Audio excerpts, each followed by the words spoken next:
Seger pisan, mantap. Hayu urang ngadamel. Sahanya anu acan terang carana ngadamel cilok. Bahana panginten antos tarerangnya pasti tina aci sareng tarigu. Ngan panginten anu benten teh dina takaranana ya anu hiji banding hiji, 2 banding hiji, 3 banding hiji. Bahkan aya anu teu ditariguan. Di abi mah ieu teh kira-kira teh 3 banding hiji. Alhamdulillah hasilna nya sae ieu teh. Sawengi disimpennya masih keneh hipu. Teteh ari favorit teteh cilok isina naon? Abi mah ieu teh isina ku enog urak-arik payat ulah kosong-kosong teuing we. Tuh mani tereh dina video mah ngabuleud-buleud teh teu dugi ka 1 menit. Ari ketang aya nu penyon, aya nu buleud, aya nu ageng, aya nu alit.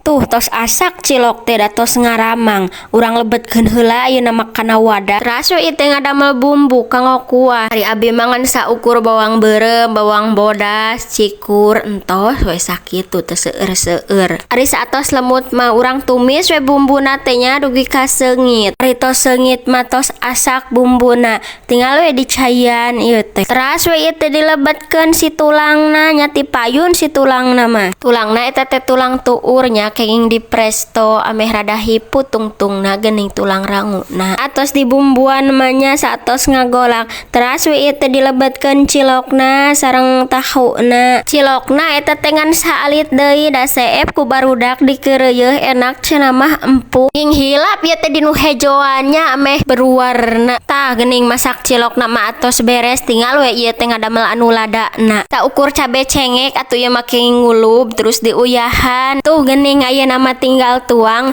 Hayu teteh bilih pada hoyong ye. Hatur nuhunnya kasadayana anu tos nonton, pamugia dilancarkeun rezekina, disehatkeun badanna, amin.